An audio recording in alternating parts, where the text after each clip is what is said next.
Then next अगर हम लोग बात करेंगे दोस्तों तो Berger paint. Yes, Berger paint की बात करें तो यूजुअली इसको भी 5 साल में डबल के हिसाब से ही देखा जाता है।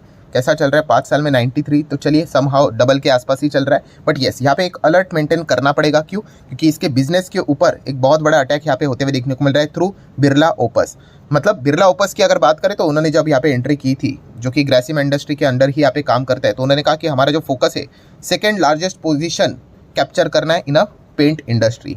एंड इस चीज़ के चलते उन्होंने जो कैपेसिटी भी डेवलप की है पेंट से रिलेटेड, वो बर्जर पेंट से भी बड़ी कैपेसिटी डेवलप की है। और 3 साल में 10,000 करोड़ का रेवेन्यू का भी टारगेट वो लेकर यहाँ पे चल रहे हैं। सो डेफिनेटली आप लोगों का फोकस यहाँ पे बिरला ओपस के ऊपर रहना चाहिए कि वो कितना धंधा करते हैं, उनका मार्केट शेयर कुछ ना कुछ तो गेन होगा ही। एंड अगर बर्जर पेंट का क्या मार्केट शेयर गिर रहा है, या फिर एशियन पेंट का गिर रहा है, या फिर नैरोलैक का गिर रहा है, या फिर एक्जो नोबेल का गिर रहा है, वो चेक करना यहाँ पे पड़ेगा। उस हिसाब से मतलब यहाँ पे हम कह सकते हैं कि बर्जर पेंट के लिए थोड़ा सा हम लोगों को चैलेंजिंग वाला पार्ट जरूर देखने को यहाँ पे मिल रहा है। नेक्स्ट अगर हम बात करेंगे डिवीज लैब, अच्छी कंपनी है, 5 साल में डबल के हिसाब से इसको भी देखा जाता है। Large cap blue chip company है, लाख करोड़ का मार्केट कैप है, निफ्टी 50 वाली कंपनी है, एपीआई सेगमेंट में नंबर 1 है। बट फिलहाल फार्मा सेक्टर डाउन है तो ये भी डाउन देखने को मिल जाता है, बट ज़्यादा चिंता की बात होती नहीं है।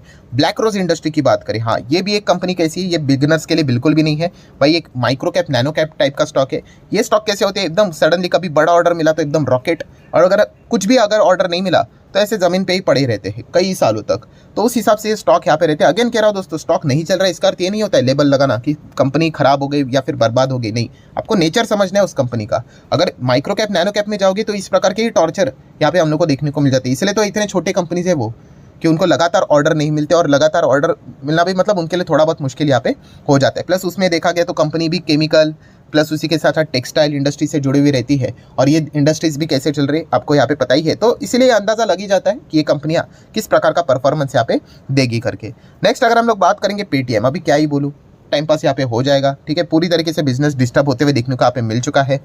देन अगर हम बात करेंगे यस HEG एंड उसी के साथ साथ ग्रेफाइट, ये दोनों कंपनी की अगर हम लोग बात करें, ये काफ़ी वॉलेटाइल रहते हैं दोस्तों। ये दोनों स्टॉक्स की अगर हम लोग बात करें, काफ़ी टफ रहता है इनका बिजनेस की अगर हम लोग बात करें, तो आप यहाँ पे चेक कर सकते हैं। इनका दोनों का चार्ट पैटर्न बिल्कुल सेम रहेगा, कोई फर्क नहीं, आपको समझ में नहीं आएगा कि इसमें ग्रेफाइट कौन सा है और HEG कौन सा है, ठीक है। तो यहाँ पे तेज़ी देखकर काफ़ी लोग खरीदने का विचार करते हैं, तो ऐसा बिल्कुल भी यहाँ पे नहीं करना है। इनका बिजनेस आप लोगों को समझ में यहाँ पे आना चाहिए, जो कि एक काफ़ी टफ टाइप का बिजनेस है, ठीक है। कब एग्जैक्टली बड़ा ऑर्डर आता है, फिर उसके बाद पूरी तरीके से बिजनेस शांत यहाँ पे हो जाते हैं। ये पूरा टाइमिंग वाला स्टॉक है, जिसके टाइमिंग जो पकड़ पाएगा बिजनेस के समझ के हिसाब से, वो यहाँ पे पैसा छाप लेता है, वरना बहुत ही बुरी तरीके से यहाँ पे इंसान फंस जाता है। सो रैंडमली यहाँ पे किसी भी स्टॉक में ऐसा जाना नहीं है, ये पॉइंट पता होना चाहिए। देन अगर बात करेंगे फुटवेयर कंपनीज, फुटवेयर की बात करें या फिर टेक्सटाइल, इससे रिलेटेड भी काफ़ी सवाल आते हैं। अभी ये दोनों सेगमेंट की बात करें, फुटवेयर या फिर टेक्सटाइल, इससे जुड़े हुए जितने भी कंपनीज है, इनमें हम लोग को एक स्लो डाउन ही देखने को यहाँ पे मिल रहा है, बिकॉज पूरा सेक्टर ही स्लो डाउन के साथ डील करते हुए देखने को मिल रहा है। सो ये हर किसी स्टॉक के साथ, हर किसी सेक्टर के साथ चीज़ें हम लोग को होती हुई देखने को यहाँ पे